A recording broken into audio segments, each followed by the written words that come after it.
So hello everyone, this is Bhaskar और आज की वीडियो में हम बात करने वाले हैं कैसे हम लोग का जो आशिक बोर्ड में मैथ्स सब्जेक्ट है, अगर हमारा प्रिपरेशन यहाँ पे है तो यहाँ से यहाँ तक कैसे लाया जा सकता है। तो इंस्टाग्राम में मुझे बहुत मैसेज आ रहे थे कि स्टूडेंट्स के कि भैया कैसे 90 प्लस लाना है, 95 प्लस लाना है, एक महीना बचा हुआ है, क्या करूँ। तो मैंने सोचा कि ठीक है, मैंने वीडियो बना देता हूँ, पर ऑलरेडी मैंने बहुत वीडियो इसके रिलेटेड बना चुका हूँ, फिर भी एक सम अप करके। जैसे एग्जाम्स आ रहे, लास्ट टाइम एग्जाम नहीं हुआ था तो मैंने जब एग्जाम दिया था तो अलग था। 2019 में मैंने एग्जाम दिया था, उसमें पेपर थोड़ा सा टफ आ गया था मैथ्स में, दो तीन क्वेश्चंस थोड़ा सा क्रिटिकल बोल सकते हैं, टफ बोल सकते हैं, तो बहुत स्टूडेंट अटेम्प्ट नहीं कर पाया था। तो कभी कभी ऐसा हो जाता है। मैं यहाँ पे सेक्शन वाइज आपका कितना प्रिपरेशन हुआ है उस हिसाब से बोलने की कोशिश करूँगा कि आप क्या कर सकते हैं। ठीक है, तो let's start the video. First of all मैं उन लोगों के लिए बोलना चाहता हूँ जिसने ज़्यादा प्रिपरेशन नहीं किया। अगर तुमने देखो, जैसे मेरे केस में हुआ था कि मैंने बायोलॉजी ज़्यादा प्रिपरेशन नहीं किया था, वो मेरा फोर्थ सब्जेक्ट था, तो वो उसी टेक्निक को मैथ्स में आप अप्लाई कर सकते हैं। कौन सा टेक्निक है मैं बताऊंगा इस वीडियो में। जैसे मेरा बायोलॉजी का बिल्कुल भी प्रिपरेशन नहीं हुआ था, फिर भी मेरा बोर्ड में 80 प्लस मार्क्स आ गया था।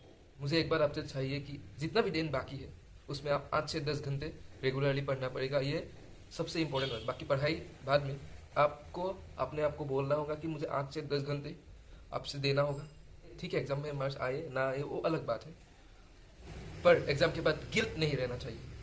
जिन लोगों का इतना ज़्यादा प्रिपरेशन एकदम किया ही नहीं है, तो पहली बात, एक महीने में आप पूरा एनसीईआरटी कवर नहीं कर सकते। रियलिटी है, आपको विश्वास करना है तो कीजिए, नहीं करना है तो मत कीजिए। पर आपको एक महीने के बाद खुद पता चल जाएगा। आप अगर एनसीईआरटी कवर करने की कोशिश कीजिए, अगर हमने कुछ नहीं किया है, थोड़ा बहुत मतलब 10-20 मार्क्स ऐसे आता है, 10-20 मार्क्स तो आजकल किसी को नहीं आता है, 20-30 अब पास भी नहीं होते, 30-40 मार्क्स। तो आपको एनसीईआरटी अगर एक एक चैप्टर आप करने जाएंगे, एक एक क्वेश्चंस करने जाएंगे, तब आपका एनसीईआरटी कवर नहीं होगा। पर मैं जो टेक्निक बोलने वाला हूँ, अगर आप उसको फॉलो करेंगे तो आपका मैक्सिमम पोर्शन कवर होने वाला है।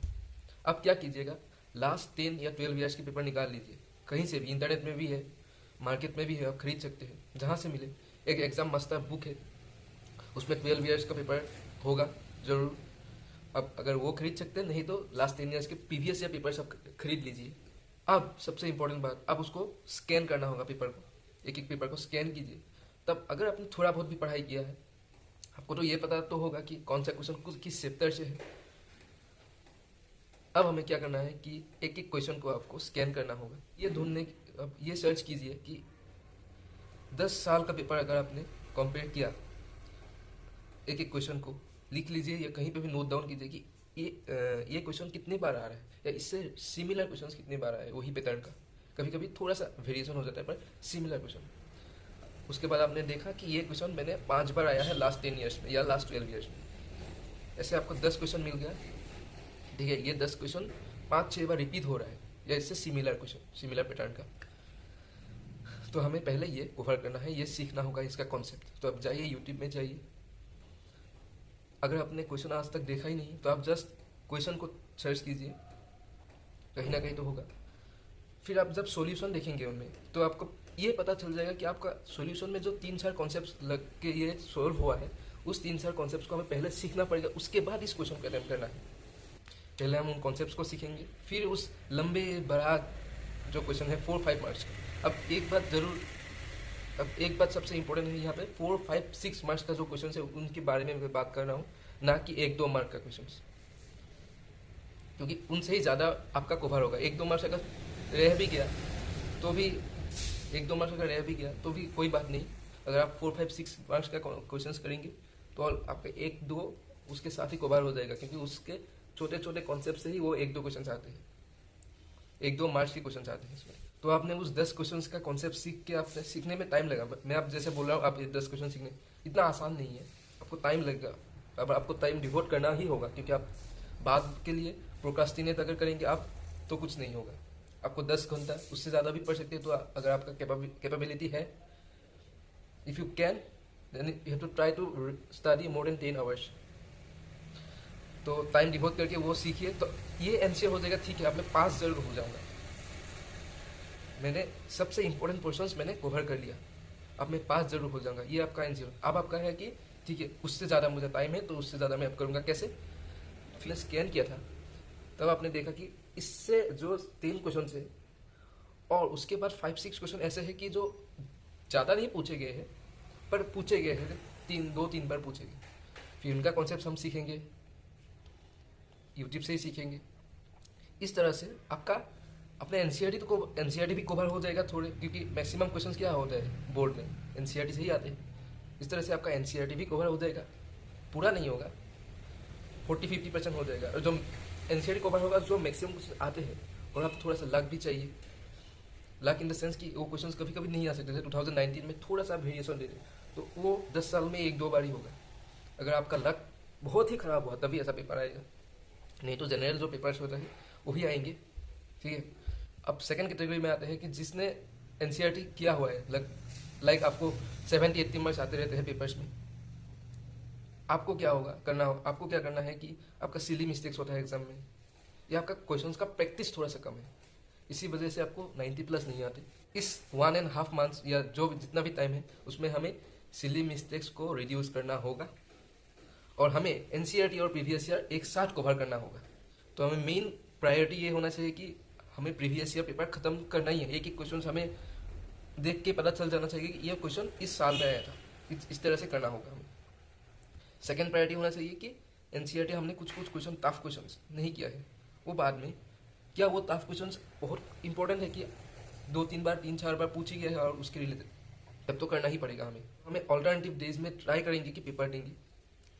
1 डे हमें 3 आवर्स का बैठ के पेपर देंगे, उससे हमें कॉन्सेप्ट भी रिवाइज हो जाएंगे। कौन सा क्या मिस्टेक्स करते हैं हम लोग, वो भी हमें क्लियर हो जाएगा। और ये बाकी 3 आवर्स जब देंगे, उसके बाद 2-3 आवर्स आपको लगाना होगा उसको एनालाइज करने में। 2-3 आवर्स नहीं लगाएंगे तो 1-2 घंटे लगाना पड़ेगा कि आप गलतियाँ क्या कर रहे हैं, क्या बार क्या आप मिस कर रहे हैं एग्जाम में, क्या कॉन्सेप्ट आपको रिवाइज करना है। इसे आप फिगर आउट कर पाएंगे कि आपका कहाँ पे लैक हो रहा है। जो ऑल्टरनेटिव डेज में मैं बोला था, एक डेज, फिर उन 2 दिन के बीच में आपको तो करना सोल्व, तो आप कर सकते हो वहाँ पे जो आपने क्वेश्चन सोल्व नहीं किया है एनसीईआरटी के, वो क्वेश्चन सोल्व कर सकते हैं। जितना टफ क्वेश्चन जो एनसीईआरटी में, ऐसा नहीं कि सब इजी ही है, ऐसा बहुत क्वेश्चन है बहुत टफ है, तो उसको जितना हो सकता है आप अटैम्प्ट कीजिए, उसको रिवाइज, कॉन्सेप्ट्स को अच्छे से रिवाइज कीजिए ताकि याद रह जाए। क्योंकि इस समय बहुत टाइम ऐसा नहीं कर सकते कि हम बहुत सीखने लग जाए, क्योंकि टाइम नहीं है, जल्दी में हमें सीखना होगा, क्योंकि बाकी सब्जेक्ट भी पढ़ना होता है। लास्ट में हम करेंगे तो इस तरह से आपका क्वाइट श्योर में कि 90+ आ जाएगा अगर आप अच्छे से फॉलो करेंगे तो। नंबर 4, उसके बाद वाले सेक्शन के जो स्टूडेंट्स जिसके 90 और 100 के बीच में आते हैं, जो आपका कॉलेज के पेपर्स होते हैं, टेस्ट पेपर्स होते हैं, तो वो लोग स्टूडेंट्स आइडर बहुत अच्छे होते हैं मैथ्स में, या जो जेई के लिए प्रिपरेशन करते हैं, जो टफ क्वेश्चन सवाल करते हैं, तो बोर्ड के क्वेश्चन क्या होते हैं थोड़ा सा ईजी लगते हैं, तो उन लोगों के लिए यही होगा कि आप प्रीवियस ईयर पेपर सारे सोल्व कीजिए। और कभी कभी ऐसा हो सकता है कि आपका पेपर थोड़ा सा टफ आ गया, जैसे 2019 में, तो आप जेई के लेवल के क्वेश्चंस तो सोल्व करते हैं, तो आपका ये हिम्मत थोड़ा सा वर्ड अच्छा नहीं होगा, तो आपको कैपेबिलिटी होगा कि उसको ट्राई करके उसका आंसर निकालेंगे, उसका अप्रोच आप एग्जाम में ही निकालेंगे। अगर आप जेई के क्वेश्चन सोल्व करेंगे तो वो भी आप कर सकते हैं, क्योंकि जेई में क्या मैक्सिमम क्वेश्चन अननोन आते हैं। ठीक है, हम कॉन्सेप्ट जानते हैं, पर क्वेश्चन तो अननोन होते हैं, तो यहाँ पे भी 2-3-4 क्वेश्चन आ सकते हैं, तो हमें पैनिक नहीं होना है। तो आप उसके लिए आरटी शर्मा के जो क्वेश्चन है वो सोल्व कर सकते हैं, अगर आपके पास टाइम है, आपने एनसीईआरटी पूरा कर रखा है, पूरा मतलब मैक्सिमम पोर्शन, कभी कभी 1-2 क्वेश्चन रह जाता है, वो अलग बात है, आपने कर रखा है। फिर आपका मेन फोकस होना है कि प्रीवियस ईयर सारे सोल्व करें एक क्वेश्चन को, और उसके साथ अगर आप जेई का भी थोड़ा प्रिपरेशन कर रहे हैं, तो आपका टफ जो क्वेश्चन है 2-3 अगर आ गए तो उसका भी प्रिपरेशन हो जाएगा। तो इतना ही है। मैं बाकी सब्जेक्ट्स के लिए भी कोशिश करूंगा कि एक वीडियो लाए, जैसे केमिस्ट्री हो गया, फिजिक्स हो गया। सो आज के लिए इतना ही। Thank you for watching, bye bye.